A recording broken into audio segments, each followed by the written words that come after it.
Alright, hello everyone, welcome back to the channel for another video. We are just under 3 weeks out, I believe now. We're in for push today. Going to make sure it's a good session, as good as push can be at this point. And there's never really anything super exciting, but we still come in, we still get the work done, and I want you guys to see what it looks like as we continue to kind of work away in what is now this final stint of prep. I'll be honest, I don't think I'm looking my best today. I'm not feeling my best in the sense that it's just been like one of them days, but that's life. And I think this is a really important point to note, is like most of us aren't just like living, even me, where like life is just bodybuilding and it's all like rainbows and sunshine. Like you've got jobs, you've got people to look after, you've got, you know, just little things that happen, and sometimes that can make you feel a little bit stressed. Normal. But you choose how much you let that stress really impact you.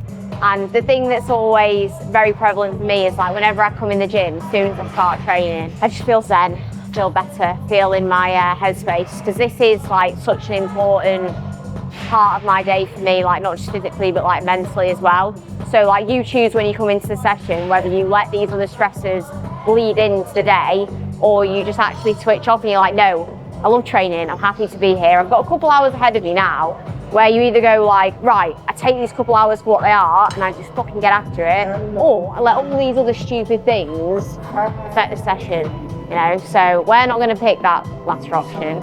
We're gonna get after it, we're gonna have a good session. I hope you enjoy following along.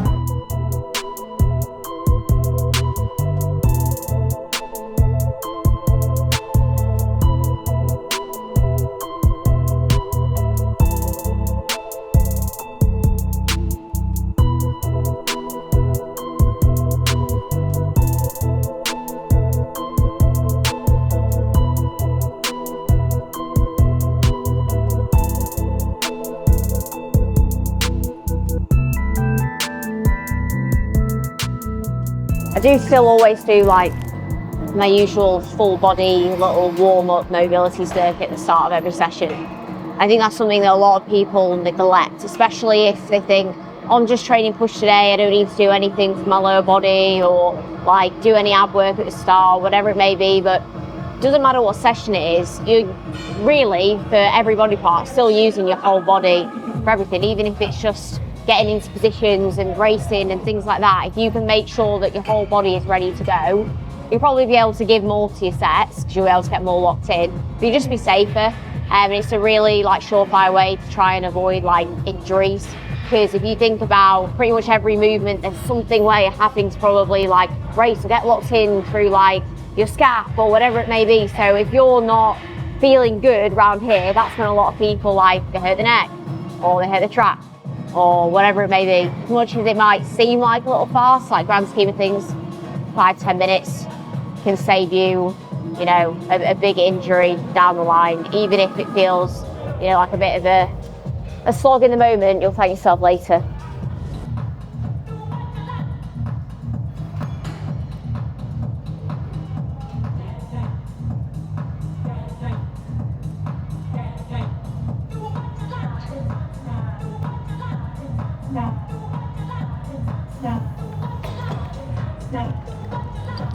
Piece of advice, if you are taking on any improvements or cues to make a movement better, try not to take on board a million different cues and tweaks all at once. Just try and do one thing at a time, and that's going to be probably the most effective way for you to get that set looking how you actually want it to look. So like for example, if you need to change maybe the setup and the way you're positioning, do that first. Then you can maybe, you know, control the tempo a bit more. Then you can maybe adjust like or implement a pause in the stretch, whatever it is. Like don't try and like change the setup, change your thought process, change your internal cues, try and pause here, try and add this tempo all at once, because it's going to be like information overload. Like try and just do like one thing at a time, starting with probably the most basic and most important thing first, whatever that is, and then building on top of it from there. Because otherwise you try and do too much at once and get nowhere. So you're better like taking small steps, and then in like 2-3 goes you'll have it nailed, rather than just trying to do the same a million things all at once and then you never ever end up even taking any steps. So moving on to the Smith press. second. You'll notice that I don't do any flat pressing because I just don't really need a huge amount of pec, one for my division, two, I have a BA, so it's basically, it's like wasted energy doing like a flat press when you're not going to be able to see what's going on there anyway. But when you're looking at setting up a session and you're selecting movements, you need to look at prioritizing what you need. And it's like the simplest thing. It's like when you're looking at laying out your session in your training program, just do a bit of a like needs analysis. It's like, what do you need for your physique and what do you need for your division? For a lot of females, like most bikini figure athletes, you need like good amount of side delt, good amount of top line. So as a result, most of your push sessions are probably going to be laterals, probably starting off with some good work there, so you can prioritize a good amount of work towards your side delts, keeping the quality high. And then like mainly overhead pressing or high incline pressing. You're not going to want to come into a session and do, first thing is pec fly, pec deck. It's like, why do that, you know? So look at what you obviously have time for, what's feasible, and then look at what you need to do, and then just lay out the session in accordance to that.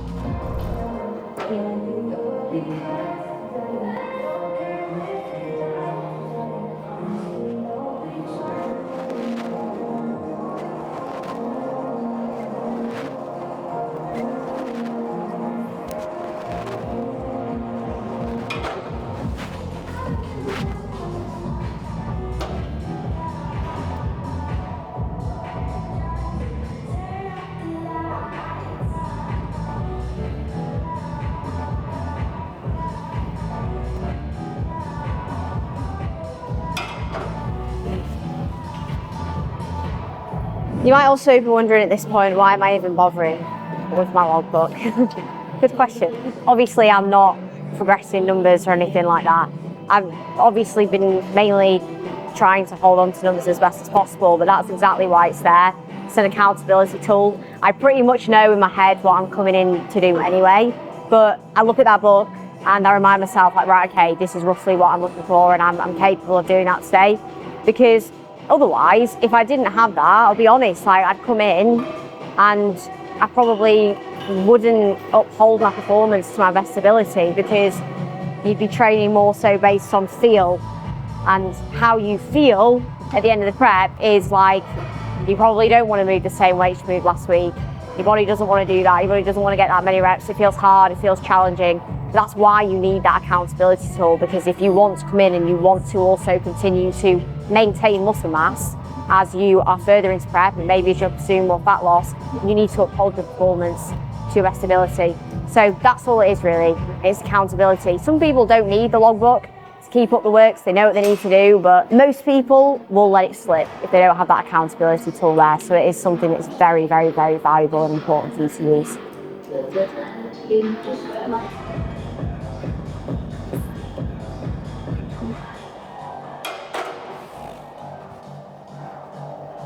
That's reminded me of another point, which is a lot of the times you'll hear people say, oh, I just needed to be kind to myself, or you need to be kind to yourself today. And the reality is there's a difference between making smart decisions and being kind to yourself, because people will say like, oh, you know, I wasn't feeling good today, so I just, you know, I didn't do my steps, or I didn't do my cardio, or I didn't have my meals, I didn't push myself hard in the gym, so I just needed to be kind to myself. It's like when you're chasing down big goals and you're like, let's be honest, trying to maybe reach high levels of bodybuilding, which is an extreme sport, you have to push yourself to the extremes, and you have to keep yourself accountable, and you have to do the shit that you need to do. You know, there's not room to be kind to yourself.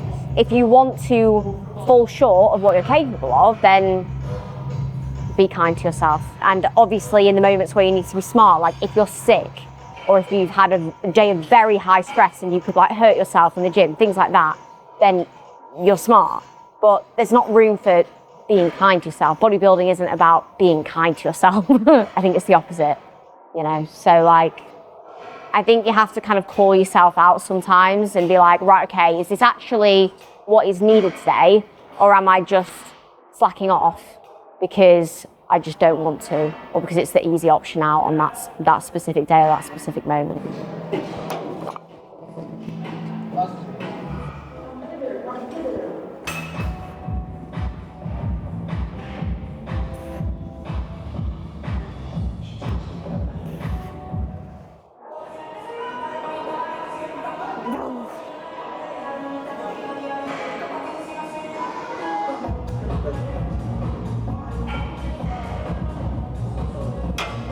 See,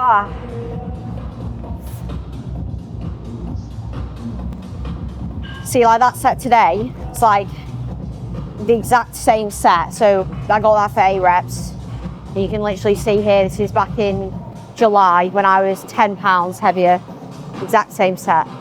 And it's like, I come in and I see that and I'm like, okay, I'm capable of moving that. Because otherwise I could unrack that, and if the first rep feels hard, I could subconsciously get less reps, you know, because I don't know in my head that I'm capable of doing it. So it's like Joe said to me, your logbook is also a reminder of what you're capable of doing for the most part. And you can look back at that and go, right, okay, I'm doing everything that I could possibly doing. And that's what I like. It's not for everyone. Some people it's too much. But for me, I want to go into every day, every session, like everything I do and be like, that's the best that I can do.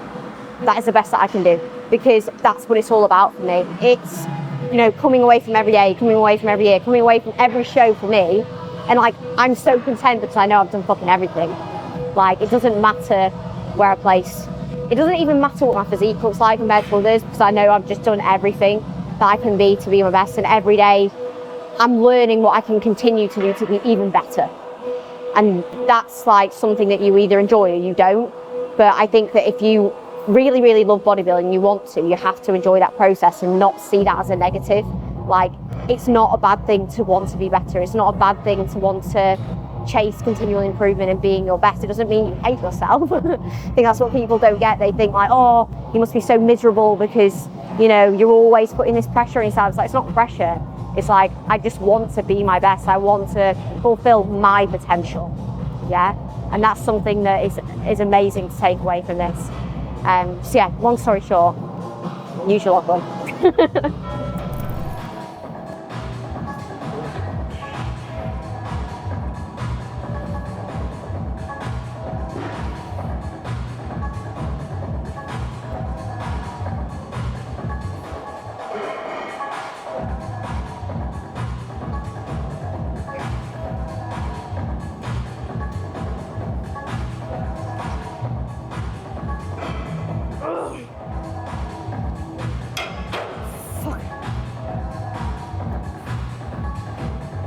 You'll see there with that set toward the end of it and that last rep, what I didn't do is make the reps faster as I get to the end of the set. And I didn't come down for the last rep and like rush it. If anything, I actually made it a little bit slower.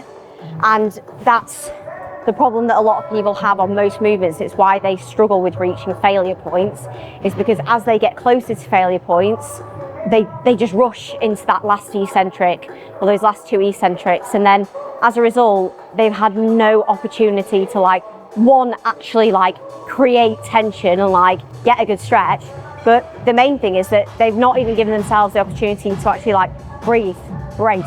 So they're basically just like last rep and then they're here and it's like there's nothing there. So if anything, take a little bit more time for that last rep. Like, it's okay if you get to the end of the set and you're like, right, this is probably going to be the last rep now.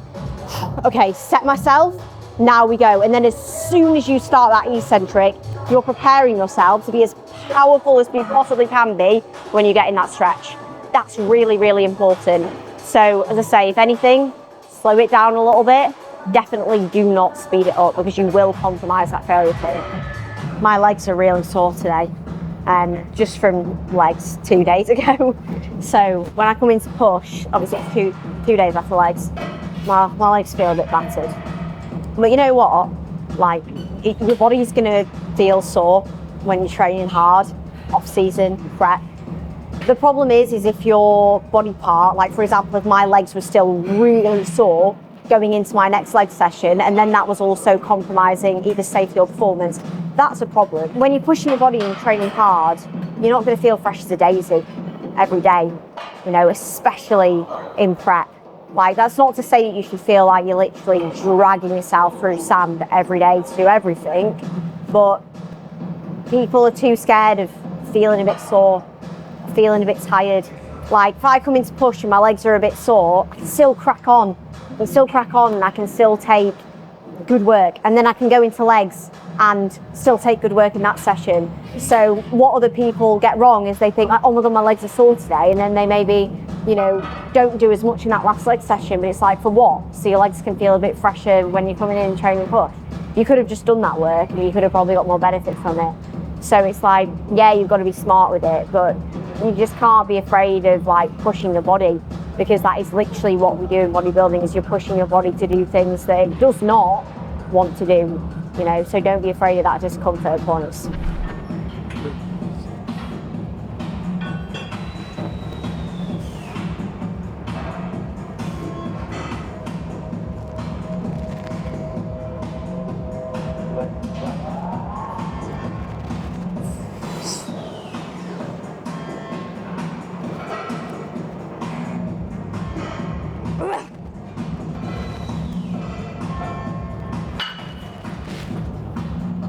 You'll notice I actually haven't like got my AirPods in. I've not really been listening to much music at all lately. The music in the gym, it's not great. Honestly, my favourite thing to do is like silence. So I put my AirPods in and I don't listen to anything. Like, I just have them on noise cancellation, which I think I'm gonna have to go and do now, because unfortunately this is just terrible. But the reason why I've not been like listening to much is just because I'm trying not to like completely fry my central nervous system. Like, I like coming in and listening to angry music and getting after it, but especially at this point, I end up just completely like battering myself, not for the sake of like getting better work, but just like literally driving up stress and frying my central nervous system. A lot of people do that, is they're like, oh, they're so battered from training, so smashed, but they're not even like physically that smashed or getting a better stimulus. They're just fucking themselves up mentally. Yeah, like, and I think a lot of people don't realize that, as it's like, are you actually getting good work in through training, or are you actually just battering yourself mentally by taking a load of sims, listening to mad music, like racing like this and blowing your head off and like hyping yourself up too much? Like, you can create so much fatigue through all of those things and not necessarily actually get a better stimulus as a result of that. So you kind of have to find that balance of like, how much can you use these tools to help you get better performance without actually just like ramping up fatigue so much to the point where you're maybe actually limiting your growth, or like making yourself so fatigued that then you're not responding as well through a fat loss phase or whatever it may be. So like, be smart with the way you manage those things, because you can go overkill with them for sure.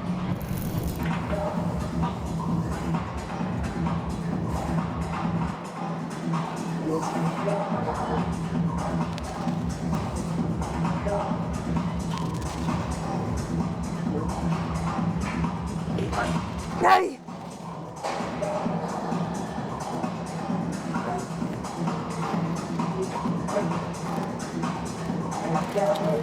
Ah, fuck off. Oh.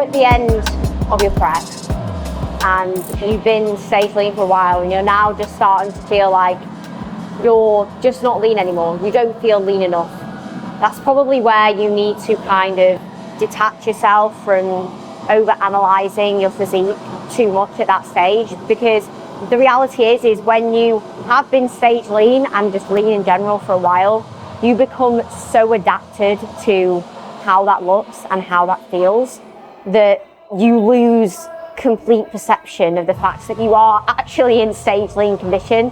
You know, especially if you're like chasing more in between shows, you forget like you're still very, very lean where you're at. And if you're constantly thinking about it or over analysing it, like, you will just lose your head a little bit. And that is exactly why in those phases you do kind of have to lean on your coach a bit more. It's exactly the phase that I'm in at the moment, where I just trust AJ's eye, because my eye for my own physique at this point is, it's too adapted to like what I look like. I've got so used to looking at my body in the mirror every day and seeing my face that like I can't even see really that I'm lean anymore, like truly.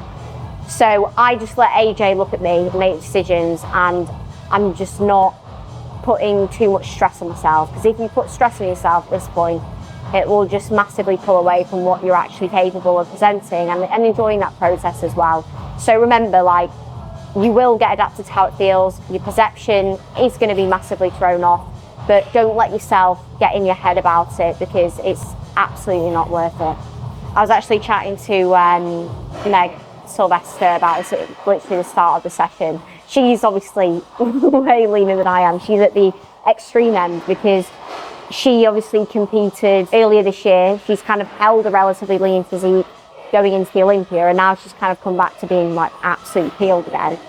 And she looks ridiculous, but because she's been lean for so long, like, you just can't see that anymore. Like, you get so used to seeing lines in your body, you get so used to seeing striations that it's just normal. In a way, it's like kind of scary that you think that we get adapted to that, but that's why you need somebody else to also make sure you don't just stay there and become too attached to that look, whatever it is, and why it's also important to have things that don't attach you to looking like that all the time.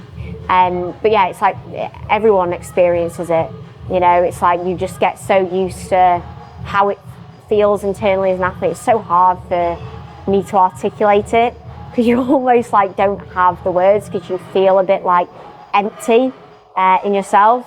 But yeah, every athlete experiences it at all levels, but that's why, you know, have a coach, as I say, that you can put your trust in, and they will make sure to make the right decisions and make sure that you're exactly where you need to be, and hopefully also look after you as well, to make sure that you come away from that prep when the time is right, and you're in a good spot mentally and physically afterwards, when you might not be in the best point to assess that yourself.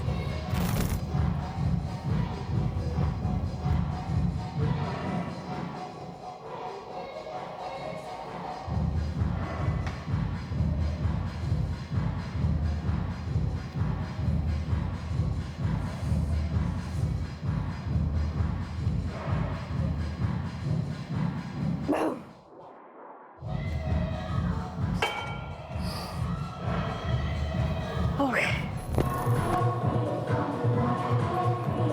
What? I don't do a cuff fly. I do a D handle fly. My my brain today, guys, has just been doing all sorts. It's all right. We'll get some D handles. What else have we done today? What else have I done? I forgot the cutlery. Going to the gym. I lost my wrist wraps again. I've lost my straps.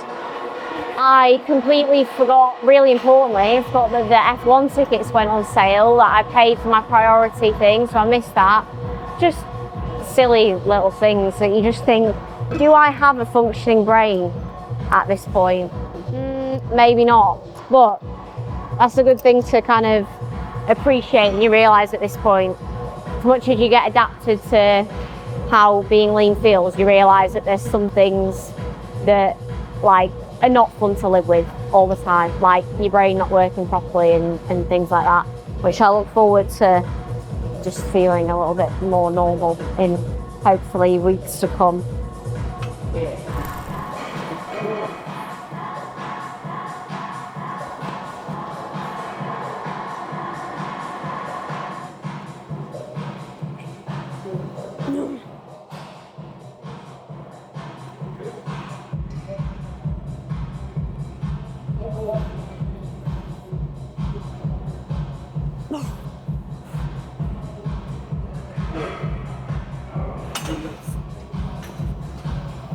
You do really need to remind yourself that it's not normal and it's not fun to be stage lean all the time.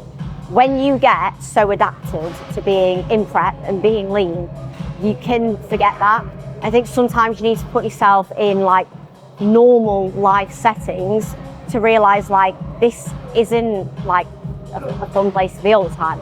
Like I tried on some like normal clothes and like nothing fits because I am literally like child size. And you realize like in a normal setting when you go out and you're around normal people and you're like, oh, like I'm tiny and I look a bit dead and I'm a bit tired and I'm not at a point where I can handle being around people with this much energy.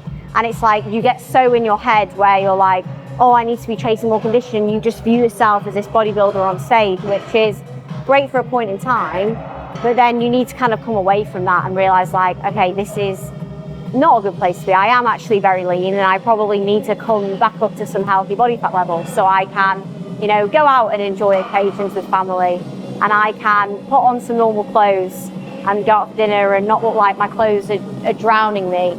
And I can go out and spend time with AJ and it not feel like a drag, you know? I can laugh at jokes and actually have a personality, you know? Things like that. So as much as you get attached to that feeling of being lean and you think you get so adapted to it, don't forget that it's not a sustainable place for you to be in the long term.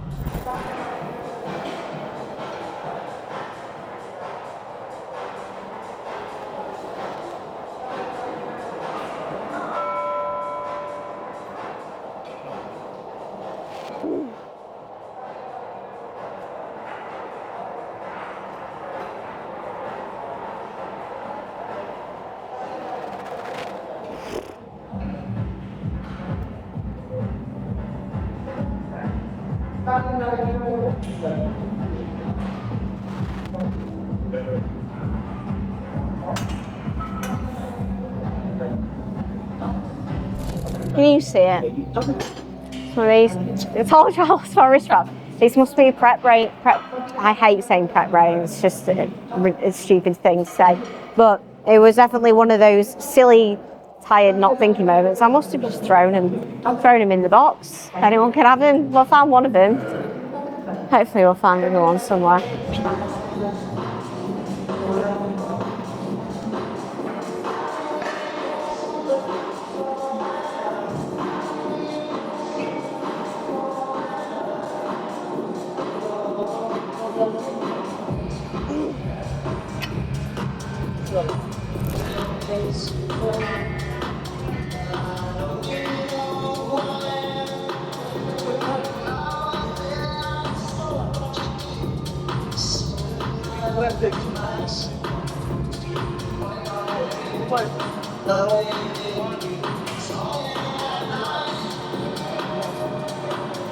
Wow.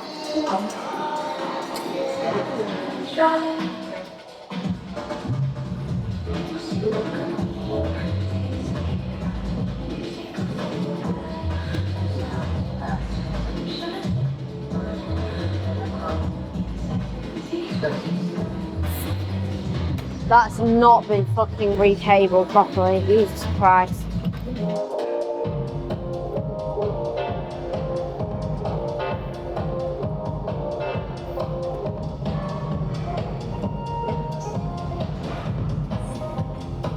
They've not been recabled evenly at all. So I am obviously coming toward the end of the session. As any of you followed any of my push sessions will be fairly familiar with the layout now. So we finished with tricep work, which is 3 sets push downs, 3 sets overheads. And when I get to this point in the session, especially on a day like today, like I feel pretty mashed, even for a push day. Like I'm just tired, honestly, by this point. Like the caffeine's wearing off. I don't have any carbs in my intra.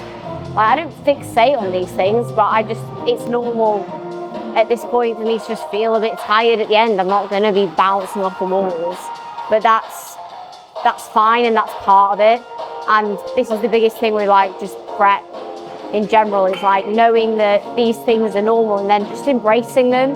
Like you've got to just enjoy that feeling. Like I kind of like the fact that I'm like, oh, I'm feeling a bit tired and I'm feeling a bit mashed. Like, not that you should chase that feeling, but you like the discomfort of it. I think that's the thing, like you embrace the discomfort, you embrace the challenge, you know that like you're pushing your body to do things it doesn't want to do, so it's going to feel tired, it's going to feel low on energy, but you still take the best steps you can do, you still get your steps done, you still pose after the session, you know, it's like stop fearing the discomfort, stop fearing not feeling amazing all the time. I mean, if you do, just maybe don't pursue competitive bodybuilding. Stay in your comfort zone. That's fine if you want to stay in your comfort zone. But if you truly think that you want to pursue competitive bodybuilding or anything that is competitive or anything that takes things to another level, you've got to enjoy discomfort. You just have to.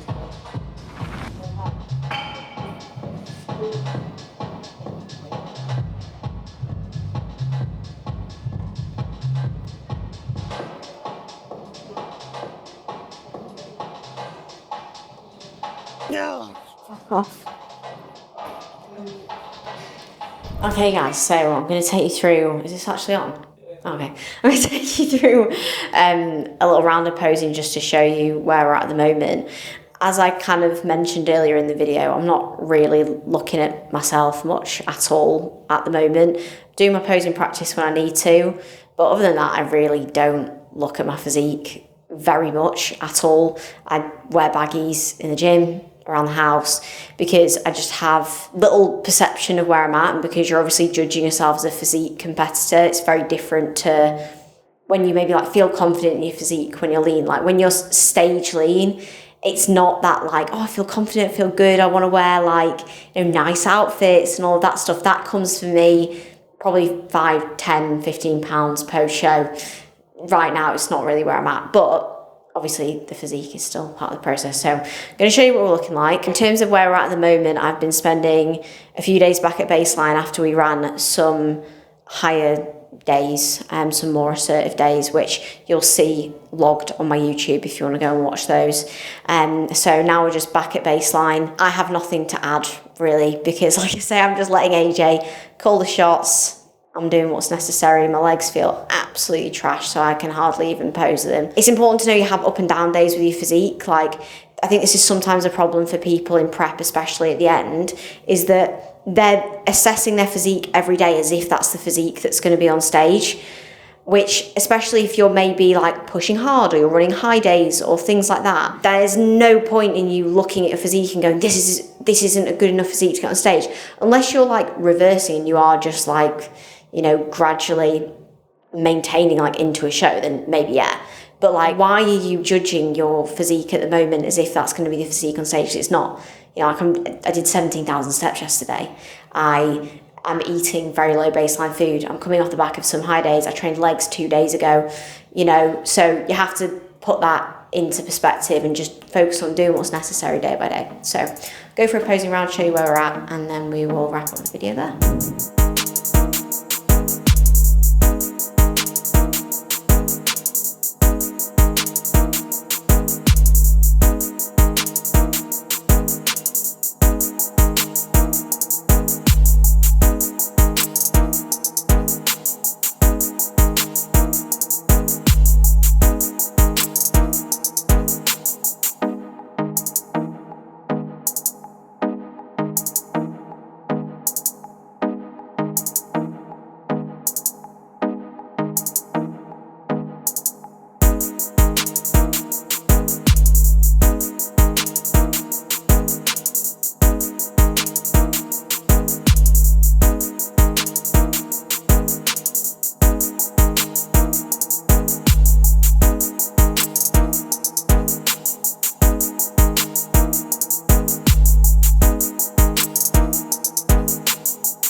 I'll wrap it up.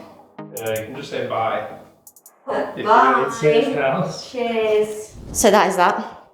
As I say, not much else to add. You will see and you might laugh that like when I'm posing there, I'm like smiling at myself. Even though I don't feel like smiling, I do make sure that I still do that. Like even when I do my check-ins at home, I never just like, because when I'm on stage, I need to be presentable, and it's good to practice that so that when you do come out on stage and you have to do all this stuff, like one, I think it's just good practice to do it as you would do anyway, but then it just feels like muscle memory, you know, like you just naturally do that, because it's always so gutting when I see people come out on stage and they just don't look happy, you know, like they don't look like happy to be there, and that does make a huge difference with like the way that the judges draw their eyes to you, because yes, they're judging your physique, but if you can stand out through just presence, like it's the aura that you give off. So practice that, because otherwise you will probably forget to do it on stage, and so many people come off and they go, oh my god, I forgot to smile. It's like just practice all those little things and the transitions and all that stuff. So yeah, I'm going to do a couple of rounds of posing practice here, then I will go eat my post and head home. But thank you very much for watching another video, guys. Like, subscribe, stay tuned for all the more content that is to come in the remainder of this prep and beyond. And I'll catch you all in the next one.